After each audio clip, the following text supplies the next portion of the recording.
Hello everybody, Wishbone8121 here, and I'm just giving you a sneak peek of a gold farm I have been designing the last 2 days. This one is 8 portals. There's 10 portals you can see, but 2 of them I've disconnected and I'm not going to use them, because 8 is really the best you can do. I have each of these portals is lighting at a different, out of phase, so it's every tick there's a different portal being lit and unlit. So actually I'm pretty sure that is the best way to maximize results. This is my first trial run. I'm going to go for an hour just to see how much what I can yield with this. I'm sure, as you can see, there's a piglin over there standing around, a couple piglins over there standing, so there's definitely some tweaks I can do, and I will figure that stuff out for you. But just wanted to throw out this recording in case you guys were thinking about getting a gold farm, and I'm probably gonna come back on just to see at the end how much how much stuff I get. And by the way, this is an observerless trident killer, so the trident killer cannot lag. It's incapable of lagging. There's 3 impaling 5 tridents in each of these, so it goes on 12 impaling 5 tridents. And it seems to be working pretty good. It's enough to keep up with all these boys here. And just in case some of you didn't know, I am running this on an iPhone. This is an iPhone 11, so as you can see, there is a slight amount of lag, but it's not really all that bad, to be honest, especially not for just running this on an iPhone. Alright, well, we'll get back with you in an hour and tell you how it goes. Hello again, everybody. So I've done a few rate tests. The first one was 7 stacks and 14. I made a couple adjustments, and I got 7 stacks and 36. And then I adjusted again. I had to fix some of the timings on the portals, because, well, it's a complicated reason for why I had to do that, but fixing the timing issue got to another, that was an accident, another 20 or so gold blocks per hour. This was 54. So my last 2 trials I've gotten pretty much the same result. 7 stacks and 56, and then 7 stacks and 54. So that's pretty consistent for 2 1-hour sessions. Yeah, so what I'm going to do now is find out if there's anything else I need to know, or any other way that I could make this a little bit better. And then if not, I'll ship it. Hello everybody, Wishbone8121 here, and welcome to Tutorials of Excellence. In today's video, normally I just get straight into tutorials. This is the gold farm I've been designing the past 2-3 days, and it is finally ready to showcase and do a tutorial on. By the way, this portal here and that one there are not going to be in the tutorial. I found out that it's better to put them closer to the middle, so I put them on top of each other. Anyway, this is an 8 portal gold farm. It does not create pending tick issues, because if you only light 1 portal at a time, it doesn't cause issues like that. Very cool. This is actually somewhat lag friendly. I can run this on my iPhone, no problem. Their Trident Killer is observerless, so it has no problems there. And yeah, we will. Well, we'll get into that. I'll release a video over the next few days once I have finished recording that. Now, the reason for this video, as an introduction to Array 3, is I wanted to just go over the basics of what Array 3 is going to be. So Array 3 is going to be a gold farm, a wither skeleton farm, and Piglin trading hall. But the wither skeleton farm, Piglin trading hall is going to be have a single AFK spot for those 2 farms. So what we're going to do is go through this nether portal right here. And this is a copy of Wishcraft. Okay, we do have some couple zombies, only 2 pigmen, so that's good. I'm not bleeding out of the farm too much. These zombies are just from probably when I'm doing item collection. Okay, cool. That's pretty good. I'm not... earlier, when I was designing the farm, there was like 50 or 60 zombie piglins in here that had bled in through the nether portal. Anyway, here we are in the nether. This is a fortress over here.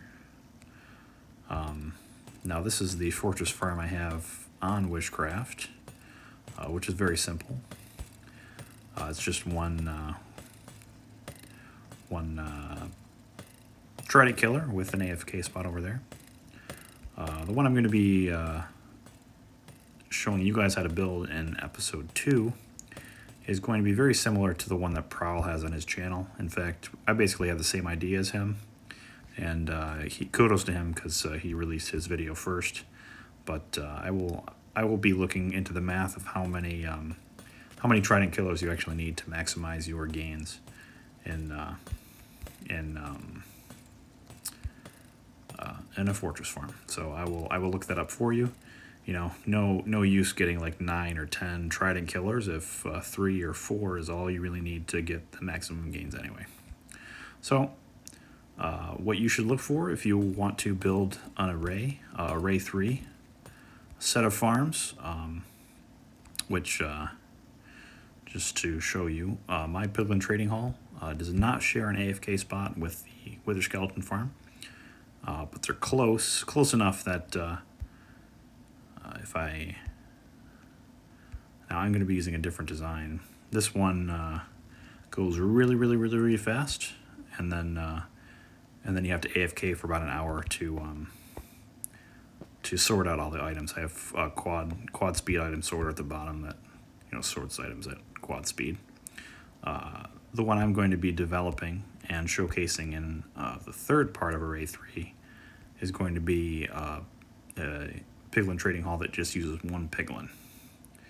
So if you want to build this next array, the gold farm in the overworld, with the Wither Skeleton farm in the nether, and a Piglin bartering hall that's going to be attached to the Wither Skeleton farm.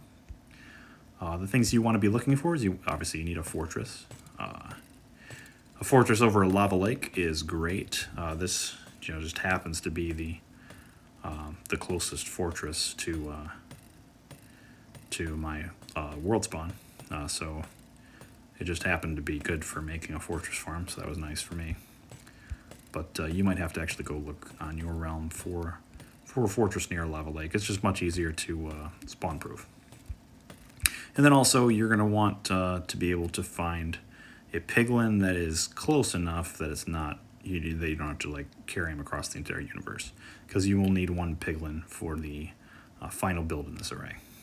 So with that, we'll go back and check out the gold farm again real quick, just because I wanted to release kind of a sneak peek before while I work on the tutorial, which may take a few days. Anyway, like I said, I will find out how many trident killers will actually maximize your gains. I am designing a Piglin bartering farm with just 1 Piglin. It'll be at your AFK spot, so that while your trident killers are going ham and you're getting all the Wither Skeleton skulls and some blaze rods to boot, 1 Piglin is going to be trading... I'm not sure how many thousands of ingots I'm going to do per hour, but it will be fully AFK, so that the it will contain an item sorter, so it will fully sort at max speed, and it will be fully AFK, so that you can just press a lever and your trident killers will turn on, and also your Piglin will trade. In overnight, it should be able to. I'll try to make sure that it is at least the same rate as the gold farm, which the gold farm is about 4,500 ingots per hour. So I'll make sure that the Piglin can trade that fast. That way you can AFK one night at the gold farm and then come over here and AFK the second night at your Piglin bartering hall with their skeleton farm. So, yep, cool. Let's go back to the overworld. All right, so our gold farm, we got It's going to be 8 portals stacked on top of each other. And the way that we're going to make sure that we don't get pending ticks is that each portal only lights one at a time. So every tick that the farm is active, 1 portal will light. And yeah, so just every 8. So these are on an 8 tick rotation. So that's how that works. We have an observerless trident killer. It is really cool. Someone in Technical Bedrock Archive gave me the idea of a observerless trident killer. I think it was Silent Killer. But this is pretty cool. I designed this myself. It's comparator on subtract mode. Cuts off the circuit when the red block is feeding into it. And then once you let it go, the observer sends a 1-tick pulse which powers this trident killer here. So it's 4 trident killers, no observers, it's all just dust and repeaters. And there's now this build will require a bunch of impaling tridents. You'll need 12 of them. And then basically you got your water, just goes into the trident killers. Our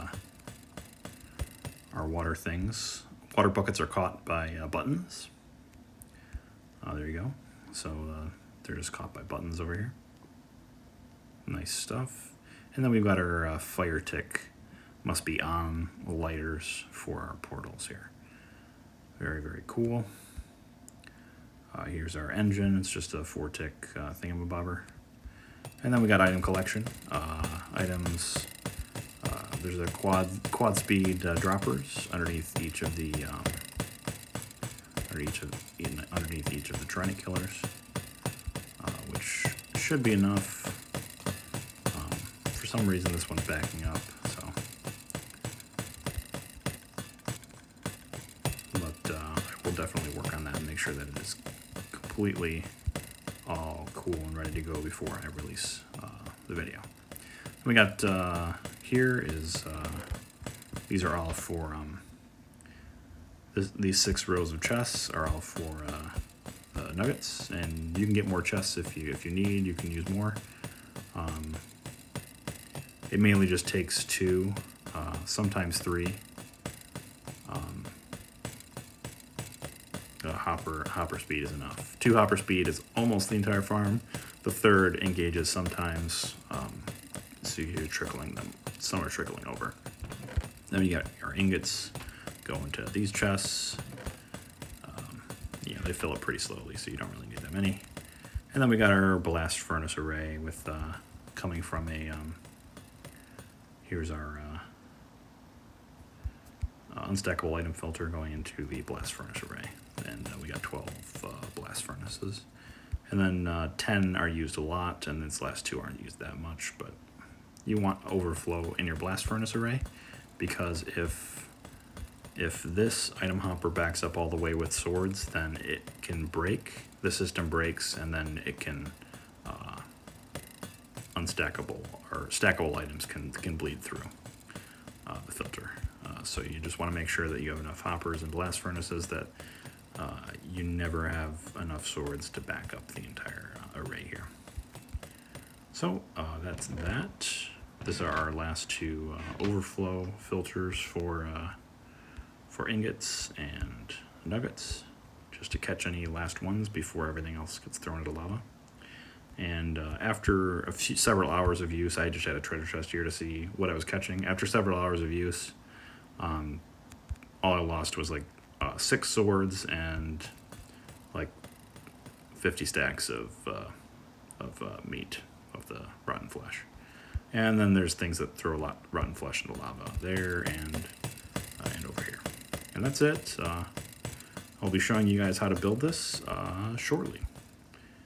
And if you are excited to see a tutorial for this, then go ahead and leave a thumbs up, and maybe you comment if you plan on building it.